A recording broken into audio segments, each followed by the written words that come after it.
I'm Sam. Welcome to Baseline Unknown. Hey guys, welcome back to Finding My Baseline with hypermobile Ehlers-Danlos syndrome, mast cell activation syndrome, and postural orthostatic tachycardia syndrome. That is a mouthful. This is week 2. If you didn't catch my first video in this series, I will be doing weekly updates about my exercise and my progress in trying to get active with these conditions. I am working alongside a physical therapist. She is helping me with manual therapy that coincides with the exercises that we are doing, and she is also attempting to help me mitigate not crashing. I feel like I'm starting to have symptoms because I'm trying to just sit up straight and make everything look perfect, but I don't think that that's how it's going to go this time. Anyway, don't forget to like and subscribe on YouTube and Substack. I'm doing more detailed articles on my weeks on Substack, so if you're interested in that, go ahead and check that out. You can find me at Winner to Champion on all platforms. And let me know in the comments if you are also struggling with being active while living with chronic illness, because I know I am. I'm just going to jump right into this today because I am extremely tired. The weather patterns have been literally insane where I live. We're getting one day that's 80 degrees, the next day it's snowing. So if you have any of the conditions that I have, you know that weather makes a huge impact on how you feel overall. But I am off my period, so there is a plus. I do want to note before we start that last week I was in my follicular phase and going into my ovulatory phase. So that's really important context when it comes to energy and things that I was able to do. This week's exercises were pretty much the same as last week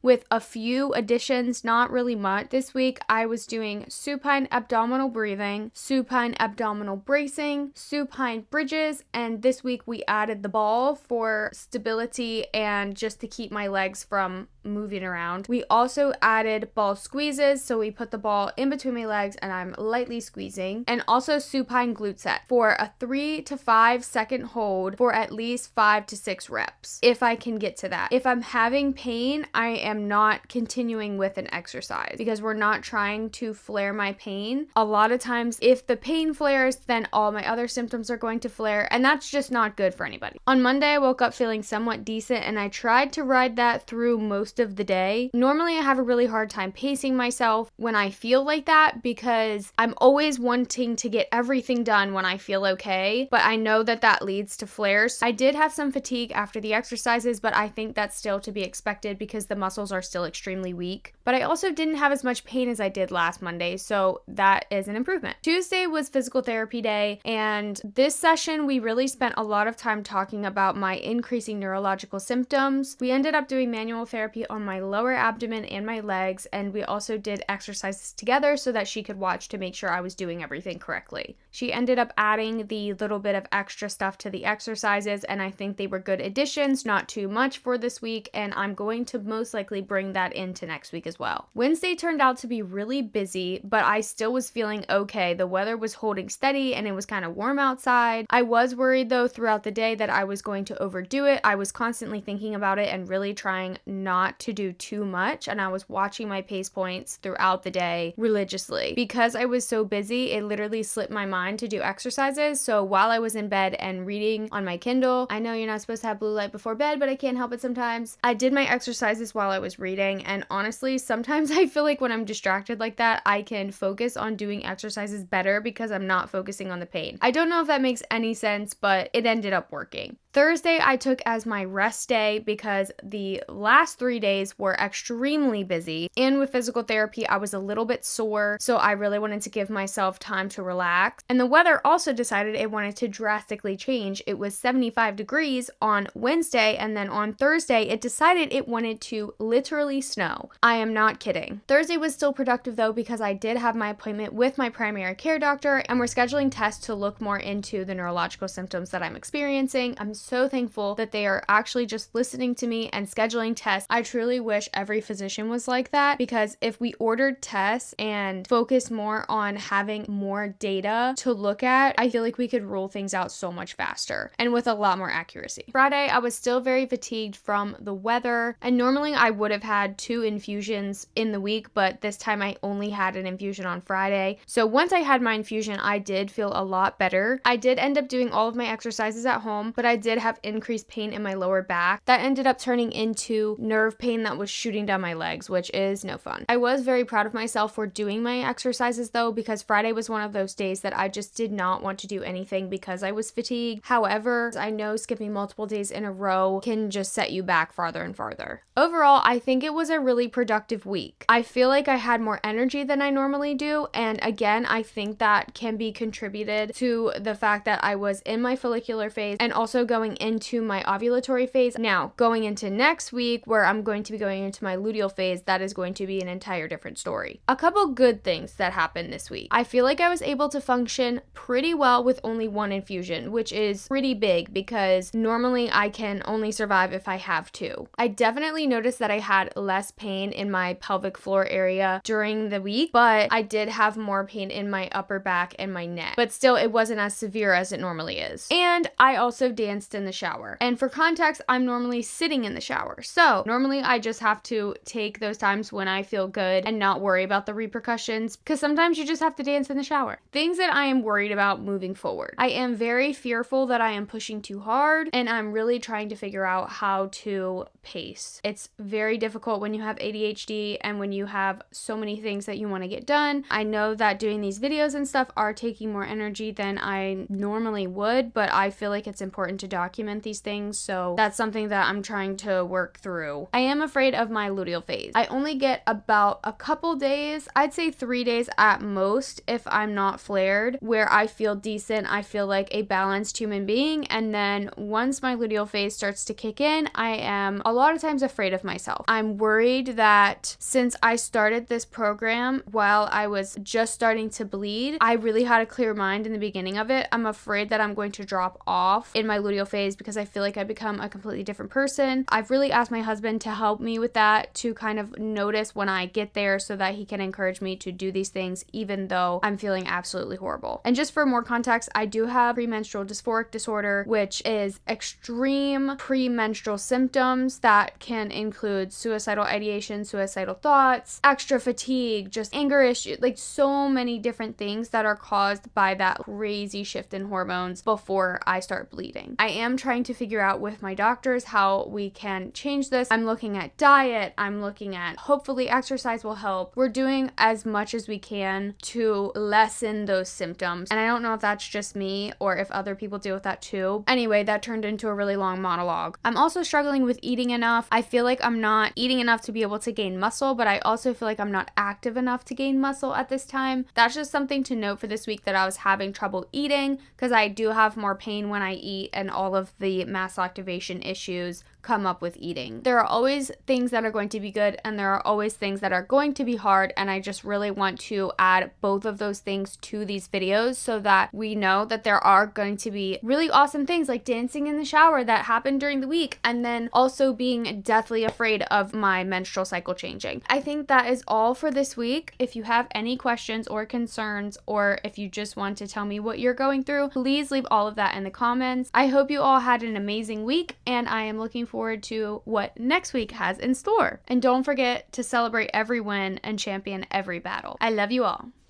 Bye.